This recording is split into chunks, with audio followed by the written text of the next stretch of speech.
How many of you have heard about Bishop Oliver Dome? Anybody? No way. This is Franciscan University, bro. You guys don't know about this guy? Okay, I'm surprised. I think you're going to know him. You just probably don't know the name. Okay, so in December of 2014, so just a couple years ago, in Nigeria. Now, is that ringing a bell, maybe? Some? Okay, all right. So in Nigeria, in his area, it's been infiltrated by Boko Haram, radical Muslim terrorists who do horrible things to people. They put them in cages, they burn them alive, they kidnap little girls, and they do horrible things with those little girls, and then they sell them to others so they can do the horrible things. It's horrible, horrible, demonic organization. Well, there was a bishop in that area where they're doing all this stuff. He was at prayer, this bishop, Bishop Oliver Dome, before the Blessed Sacrament, and he was praying his Rosary. And all of a sudden, and he gives testimony to this, when you go back to your dorm tonight, you can do a Google and you'll find the videos of him talking about what I'm about to tell you. He's at prayer, praying his Rosary before the Blessed Sacrament, and Jesus appears to him. Now, this is a bishop telling the story. He's not lying to us. Guess what Jesus had in his hands? Our Jesus. The Jesus that you and I receive in Holy Communion, that we love, that we've given our lives to. Guess what he had in his hands? A sword. A sword. A sword of steel. That's my Jesus.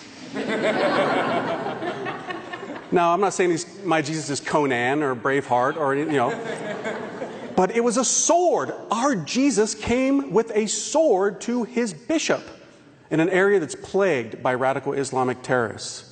And he held out the sword to his bishop in a gesture of take it. He didn't say anything to him, but he held it out. And so the bishop went to take the sword. And as soon as he touched the sword, it was mystically transformed into a rosary. And Jesus then spoke to his bishop and said 3 times, Boko Haram is gone. Boko Haram is gone. Boko Haram is gone. After that, the bishop went and told his priest what happened, and he started rosary crusades. That was 2 years ago. Just 2.5 weeks ago, that bishop went on air in England and said that in his area in Nigeria, Boko Haram is almost all but vanquished because of this rosary weapon, this sword. In other areas of Nigeria, they're still there, Boko Haram, where they don't have the rosary crusades.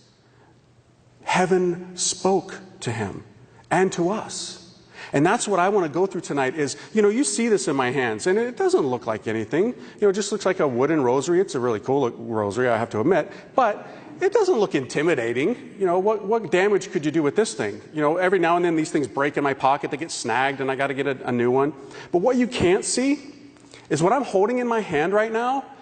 But God can see, and the angels can see, both the holy ones and the fallen ones. What they can see that I have in my hand right now is a sword of unbelievable power. You can't see it, but they can. It's here. Demons fear this thing. Nobody slays a dragon without a sword. That's what this is.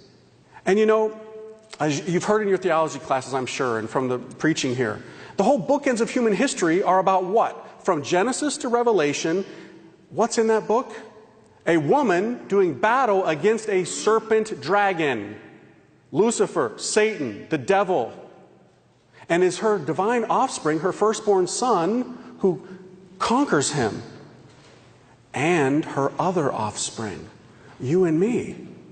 God set this up this way. This is the bookends of human history, of everything. He knew that this woman that he made was going to be the one to crush Satan's face. And that she was going to be the one who would bring into the world the one who would give to us the saving sacred mysteries to slay the dragon. So, he was going to create a weapon, a special weapon. He could have done it at the beginning of time right away. But he chose to work throughout time and in his workshop. He was almost like acting like a blacksmith in a certain sense. Forging a weapon that would be a Marian weapon for that chosen woman, that she could give it to her children and they could use it to cut off the heads of the wicked Hydra. seven-headed hydra. You better have a very powerful sword if you're going to come up against a beast like that.